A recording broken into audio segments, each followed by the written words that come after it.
గురుగారు మరో ఉత్తరం చూద్దామండి. పాలకొల్లు నుంచి చాముండేశ్వరి గారు రాస్తున్నారు. గ్రహపరంగా సూర్యదోషాలుంటే పరిహారం ఏమిటి తెలియజేయగలరు అని అడుగుతున్నారు. సాధారణంగా సూర్యభగవానుడికి గ్రహరాట్ అని పేరు.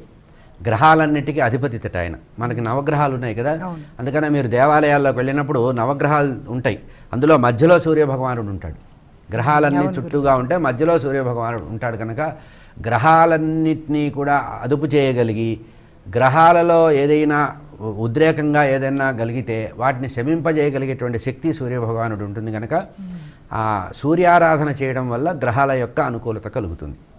ఏదైనా గ్రహం బాగా ప్రేరణ కలిగించేటప్పుడు ఆ గ్రహానికి సంబంధించినటువంటి ఉపశమనం కలిగించేవాడు సూర్యభగవానుడు, గ్రహాలకు అధిపతి కనుక సూర్యభగవానుడిని ఈ గ్రహ స్థితి బాగాలేని వాళ్ళు ఆరాధించడం.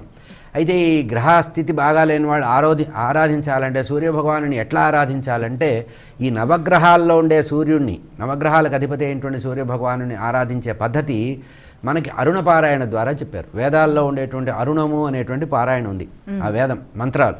ఆ అరుణ పారాయణ చేసినట్లయితే సూర్యభగవానుడు గ్రహాలన్నింటినీ కూడా శాసించి మనకు అనుకూలత కలిగిస్తాడు కనుక గ్రహ సంబంధమైనటువంటి బాధలు పోవాలంటే సూర్య ఆరాధన చేయాలి. ఎందుకంటే ఆయన గ్రహరాట్, గ్రహాలన్నిటికి కూడా ఉడురాట్ అంటే చంద్రుడు, నక్షత్రాల అధిపతి చంద్రుడు, గ్రహాల అధిపతి సూర్యుడు కనుక గ్రహస్థితి మారాలంటే, గ్రహస్థితి అనుకూలంగా మారాలంటే సూర్యారాధన చేయాలి కనుక దానికి ఆదిత్య హృదయ పారాయణ కానీ, ఇందాక చెప్పినట్టుగా అరుణ పారాయణ చేయడం కానీ, సూర్యుడి స్తోత్రాలు చేయడం కానీ, సూర్యుడి యొక్క కవచం చదవడం కానీ అనుకూలత కలిగిస్తుంది.